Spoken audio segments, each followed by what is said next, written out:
Hi, I'm Steve James, and this is our Community Affairs program, 30 Minutes. This week on 30 Minutes, it's part 2 of the 2026 Weakley County Sports Hall of Fame induction ceremony held earlier this month at UT Martin. This year's inductees included Chris Brinkley, Kelly McElhaney-Sims, Katie McCall-Pinnell, Terry J. Oliver, Donald Ray High, Donald Glover, Richard Barber, and the 1996 TSSAA state champion Westview Lady Chargers. Our next inductee this evening is really one that epitomizes education in Weakley County. Went to Palmersville High School, standout basketball player, goes to school, gets an education, standout coach, the junior high level, turns around, goes to the high school level, and as Colonel Glover just talked about, Coach Richard Barber ended up leading the Dresden High School Lions to their first ever win in a state tournament in the history of the school. He also ended up being our superintendent for Weakley County Schools, Miss Sarah Ann Pentecost. Got to serve with him. She's in attendance tonight, but he holds the distinction of being the last elected superintendent for Weakley County in the state of Tennessee. A wonderful man, a wonderful father, just a wonderful human being altogether, Mr. Richard Barber.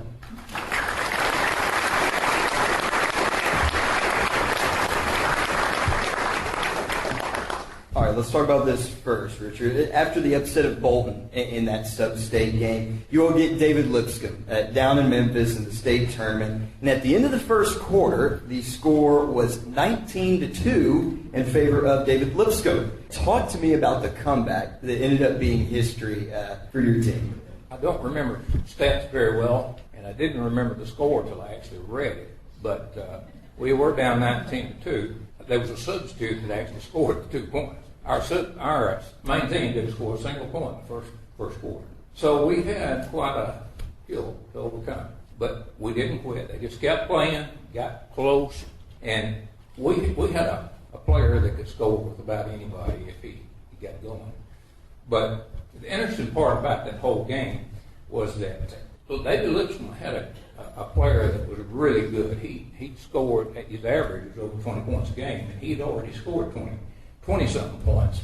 And about the end of the third quarter, we were getting close enough that we thought we had a chance, but he was scoring every time he got the ball. And I called timeout. We had a discussion about that player, and one of the players said, "Coach, let me guard him."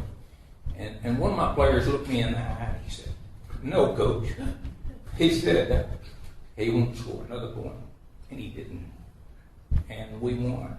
But dedication, attitude, determination. That was the end of the game, really. That's what it was all about. And that's gone a long way. Right. The Dresden class of 1977 and 1981 said this about you. Your expectations were high because your belief in others was higher. How are you able to get the best out of your players as a coach, your students as a teacher, and then the schools as the superintendent? I worked hard. I thought that everyone around me should. My duty, first of all, was a teacher. It was not a coach. And we just worked hard. We played hard. There's a few things that's been said. I was reminded yesterday about Coach maybe threw a few towels, stomped the floor a few times, some of those things. But it was fun, and we have ball players here today and that I coached, and it's been great. Most of the people around me in Dresden still refer to me as Coach Barber. But that's it was a good experience. I enjoyed it. I coached boys and girls. I did coach the girls when there were 6 on 6, or 3 on 3, you might call it, and then changed over to 5 on 5. So I went through that transition. Coached junior high, coached high school. I enjoyed my experience as a coach and certainly as a teacher, and I really think that my number one calling was teaching. Your coaching career kind of sprung on you a little bit. You were told that not only were you going to be teaching middle school math, but you were going to be coaching the boys and girls middle school basketball team at the same time. So how did you balance coaching both teams while also teaching? Teaching was first. And let me tell a story about coaching. I was hired out of, when I did my student teaching in Dresden High School in '69, I was hired to be a math teacher. And that's what I thought I was going to do. And a couple of weeks before school started, the person that was retiring, the math teacher addressing high school, didn't retire. And they said, well, we have a position for you, a math teacher position in 8th grade. And that late in the year, you don't really need to be out looking for a job. So I took the job. I think it was the second day of school. One of the people that I taught school with, as we was walking down the hall, he said, by the way, the guy that you took the place of coached basketball. You are the basketball coach. So that's how that started. And junior high basketball then, we had a long way to go to have organized practices. The high school was still at the middle school at that time, so we practiced whenever we could. We organized and had a junior high tournament. I think it was like the 1st of April after the state tournament was already over. I looked at Coach at Don Glover and his picture on the wall, and I already told him the story. I said, I don't remember which number you were, but when we started coaching, we didn't have any uniforms other than what was thrown in a box that was hand-me-downs from the high school. So I don't know which one of those junior high players wore his uniform, but I'm sure one of them did. The parents were really good supporters, and the next year one, we were able to buy uniforms, have totally new uniforms. It was really a good experience. There was no such thing as a supplement at that time. There was no planning periods, taught all day. It was the same way at high school, though. I coached boys and girls for a number of years, math, chemistry, physics, and very few times do I remember having a planning period. But it was just part of your everyday work, and that's the way it was. Hey, Coach, who would you like to thank here tonight inducted into the Hall of Fame? Well, it's already been mentioned, but also my thanks goes out to all of the people that are on the board and the board of directors, the people that is on the nominating committee, whoever got all the bios together. I don't know where they all came from, but I have, like I've already mentioned, there's teachers in here, students in here that I've had association with for years. I certainly enjoyed those days, and I don't know, it's 40 years rolled by in a hurry. I want to thank my family. You talk about all these professional people, and they're a major part of anyone's life that put 40 years into it. But my family, my wife Diane, I sit here and look at Betty, don't rap. I thank them. I think Betty understands maybe what Diane went through. But she put up with me, still puts up with me. I have my extended family. Some of you probably know them.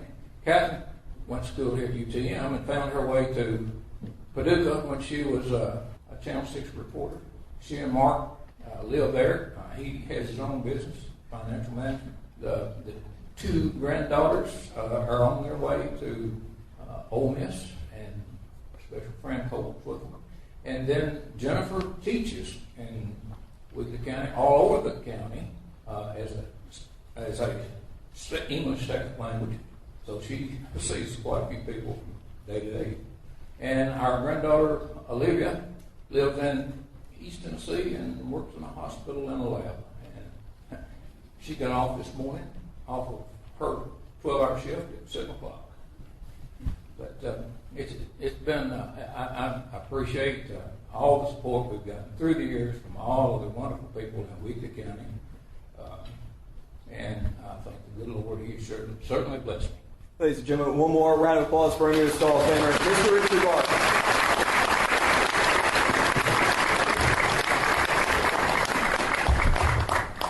Thank you, Mr. Barber.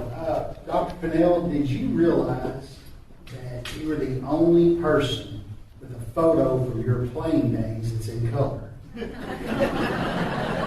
Speaking of a black and white photo, our next inductee is Mrs. Kelly McElhaney Sims. There are no color photos of you in your basketball playing days, just like there were none of your roommate, Tara Tansel Gentry, when she played, because we got to recall that. This is kind of neat. Kelly and Ashley are the first two sets of family members to go into the Weakley County Sports Hall of Fame, which is pretty neat little thing. And obviously Ashley was much better because she went in first. And this is also the first set of roommates that are going in, because these two played together at UT Martin. So this is a pretty special night for all of the Kelly, Michael, Andy Sims. Get on up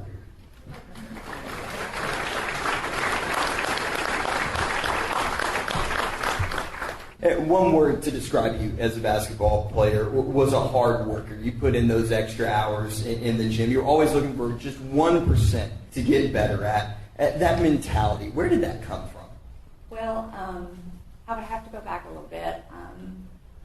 Probably from my parents.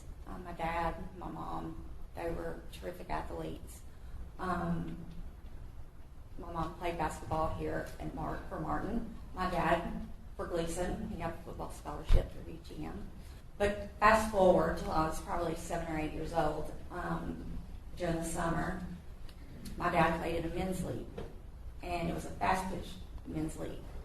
And I can remember at 7 or 8, I mean, who wants to sit and watch a men's fast pitch ball game? I wanted to watch my dad pitch. My dad was awesome.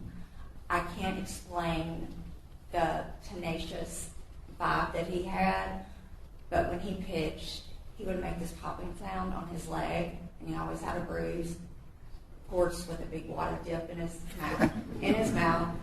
But he was just he just could do it all. And I guess wanting to get better, I can remember, I'm going to fast forward a little bit more to my sophomore year in high school. We heard we were getting a new coach. Where is Coach Frazier here? Well, the word was, we're getting a new coach. The word going around is Randy Frazier, I think, is going to be the next girls' coach. Well, at that time, Randy Frazier was helping David Russell, who coached at Bradford, and everybody knows the legacy of Bradford and the women's program. And I remember thinking, he's either going to kill us, or we're fixing to start something really special here at Gleason with Coach Frazier. And I remember him coming in, and we had never really, as a team, set goals, looked at the big picture of maybe what we could be, but we knew Bradford was always going to the state tournament. You know, they were playing for championships. I knew that's what Coach Frazier was going to ultimately want to do. He wanted to get Gleason there. And I thought to myself, what can I do to help this team succeed and to get to that point? And I remember him telling the difference between, do you want to be a good player or do you want to be a great player? And if you take that, what do you have to do in between that to get to be that great player? And he made us write individual goals. And of course, I don't like to talk about myself or anything like that. And this is very uncomfortable for me. I'd rather be in the back row. But there were individual goals that I set that had not been accomplished at Gleason School. And, you know, the biggest one of all is I wanted to be an All-State player. I don't think anyone had ever been named All-State at Gleason. And I thought, what am I going to do to get there? Because if I get there, that means I'm helping my team because I'm getting better. Well, he just had this demeanor about himself that I can't explain. It's something about him that you wanted to work. You would go through the wall for him. You wanted to be the best that you could be. So starting my sophomore year, I knew that I had to do extra. And every night, after a 2-hour practice, I usually wouldn't get home till 7 o'clock because I was in the gym shooting all by myself. And I never had a rebounder. It was just me and sometimes a toss back. That was the big equipment thing back then. But we got a toss back. You know, now we have all those fancy shooting machines that shoots the ball right back to you. But I just kept, it was a passion inside of me that I couldn't shake. I wanted to put Gleason on the map. Kept hearing about all these Middle Tennessee teams, Clark Range, Wayne County, you know, Gleason. Randy Frazier's fixing to be here. I know he wants Gleason on the map. And I'm going to do all I can to help us get there. And, I stayed and worked so hard. And, nowadays she's like, hey, can somebody come rebound for me? Can somebody come do this? I never had a rebounder. I never remember my mom or dad once rebounding for me or helping me with anything other than one time. My dad said, if you want to set yourself apart from others, you're going to have to learn the jump shot. And I said, yes, sir. I said, will you show me? He showed me, and I said, okay, I'm going to work on that, and I'm going to get that. Well, that was my favorite shot, the jump shot. I loved it, and I stayed in the gym all the time, going full speed, game speed, and shooting until my arms fell off, basically. And I guess that's what you would call just wanting to be better to help the team. I got the opportunity to talk to Coach Frazier, and he's already in the Weakley County Hall of Fame. You joined him, and one of the things that stuck out in our conversation was he called you a trendsetter. Then your rival turned roommate and college teammate, Tartansel Gentry, said you were the beginning of Gleason girls basketball, of what it is today. And when you look at the legacy of the program, what it transformed into, where do you find yourself among it? I was the type of person that was never really satisfied with how I played. I always thought I could be better and do better.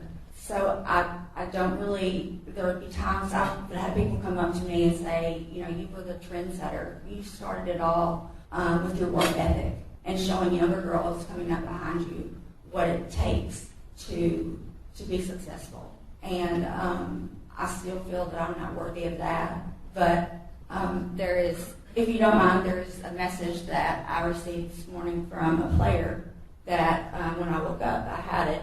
And if you don't mind, I want to read it because it made me feel, well, maybe I do deserve this honor. This player was a freshman when I was a senior. And she said, I just wanted to tell you this because I'm not going to be able to be there tonight. She said, I just wanted you to know how much you truly paved the way for everyone who came after you. I remember being on your junior high team and then being a freshman your senior year. First of all, I was scared to death of you. Even when I had to guard you and foul you, I was always worried you were going to be so mad at me. But at the same time, I looked up to you so much. Your work ethic, your competitiveness, and the way you played were so inspiring to me. There are so many things I remember. The first time Coach Lankins, she was our junior high coach at the time, moved you to point guard in junior high. Watching you work with Ashley when she was little, and especially how upset you were when your high school season came to an end. That really made me realize just how much the game meant to you, and honestly, how much it meant to me too. You were such an example for those of us coming behind you, whether you realized it or not. I just wanted to send you a quick message and tell you how proud I am of you. You're going to do an amazing job. Go get it, killing it. So, she also said, and with two sweet angels, which would be my parents, by your side, you have the best support system. So, with that, I wasn't expecting that at all. And I thought, well, maybe I am worthy of this award. Who would you like to thank here tonight, Kelly? First of all, I want to give a shout out to my teammates my senior year who played with me. We finished, we didn't make it to state, unfortunately, but we finished the AP poll number 4. My teammates were Katie Stigall, Renee Washam, Monica Rollins, and Beth Steele. She was a junior, and all 4 others were seniors. So I want to give a shout out to them because without the team, you're nothing. And of course, I want to thank all my family that's here tonight. I appreciate you, love you all, and even you, Doug. My sis is over there. It's just me and you, babe, and I hope I was able to influence you in a positive way because she waited for me at the doors with her little red hair and her jelly shoes. She went to practice with me every day. And she sat up on stage with a basketball in her hand, and every time she got a chance to be on the floor shooting, she was. So I hope I taught you something. I love you. And of course, Coach Frazier, he made me see things in myself that I didn't know I had. And I'll tell you a story. One time I went to get a key to go shoot at the gym. He met me at the door, and I said, I'm here to get the key. And he said, what do you need the key for? And I said, well, I'd like to go shoot. He said, why do you want to do that? You don't shoot in the game. And I just looked at him like, yes, sir. So he handed me the key, and I said, I'll bring it back. And at that moment, I knew that I had more to give, and that he wanted me to shoot. And if I didn't, I was probably going to run. We ran a lot.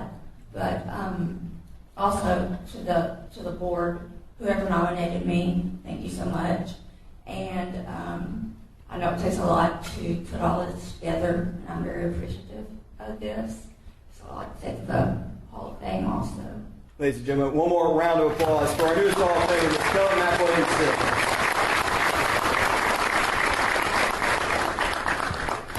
I think it's really important because this is I know it's special for this guy. It is the impact that Chris Brinkley has had on a lot of people. Mr. Paul Tinkle got Chris, went to work for Mr. Paul Tinkle, 15 years old. Mr. Paul roped me into helping him on the radio a long time ago. And Chris is a teacher. I mean, that's what he is. I mean, Mr. Tinkle gave us both opportunities to have a lot of fun and be in the eyes for people. But Davis, Chris has been, he's a great teacher. What's been the biggest impact he's had on your young life and your young, budding, awesome career that you've got going? Tell us a little bit about what Chris has meant to you. Well, we'd be here till about, where are we at, 8:40? We'd be here till about 9:30. Governor wants to go. So yeah. Kurt said he showed up here tonight. He's like, I got to keep you on a tight schedule. So, it's either that or I'm fired. So, anyway, Chris has been absolutely everything to me. Being from Knoxville, these last couple of years have not been the easiest, being away from my family. And Chris isn't just a co-worker for me. He's not just a friend. He's a father-like figure to me. And he means the absolute world to me.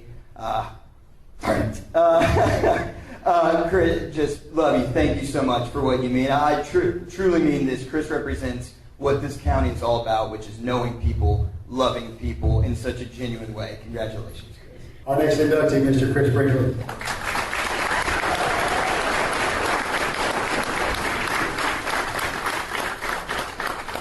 Thank you. I'm glad Chris Brinkley's not interviewing me. It's a good thing we don't have Kevin McMillan up here. Otherwise, we'd be here until about 9:30. For those that tune in on the radio, you understand that joke. All right, first one, and we've waited all night. We started at the top. We're here at the bottom. Have you forgiven Coach High for cutting you from the Martin Middle School basketball? Greatest decision he made as a coach. He also gave me a week's detention, but we won't talk about that. Oh, I love you, Coach High. Can we get into detention? Why'd you get detention? Yeah, it was silly. I was in the lunchroom and we were having the Chiquita bananas, and I took the little sticker off and put it on my nose, and then went to your class. And it's okay. I deserved it. I was 13. There's a lot worse things that you could have done at 13 years old to get detention. Yeah. All right, well, I don't think that was deserved, but Coach High, I take your word for it. He was probably a prankster. I do love Coach High. Hey, so for Chris, if people don't know this, he started calling games when he was 15 years old. So how does that happen that a 15-year-old gets the headset to call high school basketball games? Paul Tinkle. Where are you at, Paul? Raise your hand. Paul, yeah. My family didn't like sports a lot, so I learned a lot from sports, from broadcasters, watching TV and listening to the radio. And early on in life, at about 12 years old, I knew that that's what I wanted to do. And most play-by-play announcers, no offense, are failed athletes.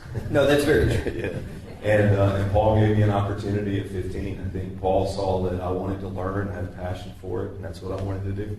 And that was it. And here we are here tonight. Yeah. I joked with Chris, though, too, before he came up here, that he spent his whole career building up this moment so he could have a microphone to talk about the New York Knicks. I do seem to port that into a lot of broadcasts. We'll figure it out some way during basketball season. I'll get tired of it by about the end of non-conference. conference, but it'll be all right. Hey, tell me about some of the people that you've been fortunate enough to broadcast. I made a list. I'll go quick. I think I've worked with half the people in this room. Oh, index. Yeah, Paul Tinkle first. I mean, again, I started working at the radio station when I was 15. First game I ever did was at the Elam Center. It was the Pizza Hut Classic, if y'all remember that. That's going way back. And Middleton was playing Westview. Steve Hamer was the center. And Paul was there just watching the game. Paul said, "You want a headset?" And the whole game, all I said is that dude right there is really tall. He was a 7-footer. He went on to play for the Boston Celtics. And from there, I mean, with Paul, it was amazing. Paul taught me a lot, but Paul also taught me technical difficulties, process of elimination, how to use duct tape, which is extremely important if you don't know that. And then, so I actually got to do games with him. Tom Britt, when I started working at UTM, Tom's up there, we're down there. Tom is a class act. I'm telling you, if you know Tom Britt, but you don't know Tom Britt, there's not a greater human being on earth. Is Linda Luther still here? Linda, will you stand up? That's Cal Luther's wife. Stand up. Give her a round of applause. So that's legendary Coach Cal Luther in one of those pictures. And Cal and I met in a writing class, in a fiction writing class at UT Martin. We wrote short stories and talk stories.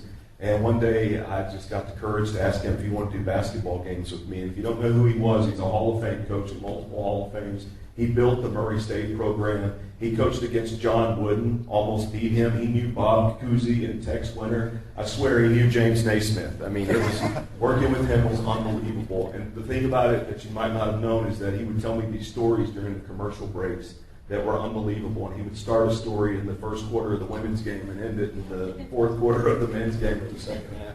But he was fantastic. Also, John, how were you at, John? I've done a lot of games with Hapler, who, as you can see, is unpredictable and a great broadcaster. Tara, where's Tara? I've done games with Tara. She's back there, too. She's right here. Tara Tansel. Oh. Remember that? So after UTM would play a women's game, Tara would come and help me do the men's games.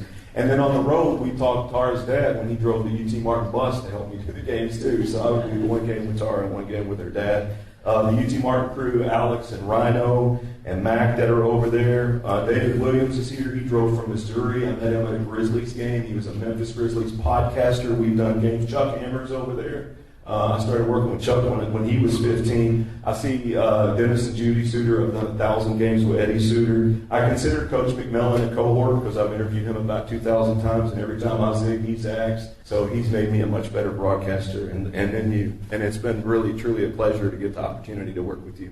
Hey, favorite game that you've ever called? We talked about that Westview Lady Chargers team. What's your favorite? Unbelievable. I'll never forget that run. Those Gleason Bradford games were amazing. For you Dresden fans in here, with Phil Meeks, I did a Dresden-Trenton District Championship that went 4 or 5 overtimes. I had to pee in the third quarter. It was terrible. I did a game one time at Morehead State during COVID where they wouldn't allow any fans, so they had cardboard cutouts. I did a game with Mr. Rogers and Fred Flintstone and Superman, and I had to wear a mask and a shield, and I was so high up in the rafters I couldn't see anything but Fred Flintstone, and it was one of the worst experiences ever. But the one game I remember is Lester Hudson, when he played at UT Martin, had a quadruple double. And it's the only time in the history of Division I college basketball out of 1 million games that anybody had a quadruple double. There have been 4 in the NBA. We looked it up the other day, 1 in college basketball. And so 2 things that happened at UT Martin that rarely happen. The Harlem Globetrotters lost late 60s or early 70s, and then Lester Hudson had the quadruple double. I didn't do the Globetrotters game. No. But the guy that hung the baskets with James Naismith did. He did. He did. All right, last one for you here, Chris. Who would you like to thank? Lots of people. There's a lady here named Connie who's a dear friend who drove all the way from Iowa. Don't look surprised. Yeah. So I do some audiobook narration. I met her in the audiobook world. She drove all the way from Iowa through a monsoon a couple days ago. And thank you, David Williams came from Missouri. My mother, my son Grayson, Trudy, Matthew, Madeline, my UT Martin family, my WCMT family. Yeah, after this, you're back to work. After this, you're taking my chair. Let's do it. Okay. No, you're doing this next year. No, you got it. If we're going to replace anybody, it's not you, it's Hapler. That's very true. We'll get Doug to do that. We'll get Doug to replace him. Ladies and gentlemen, Chris Weakley, our new comment.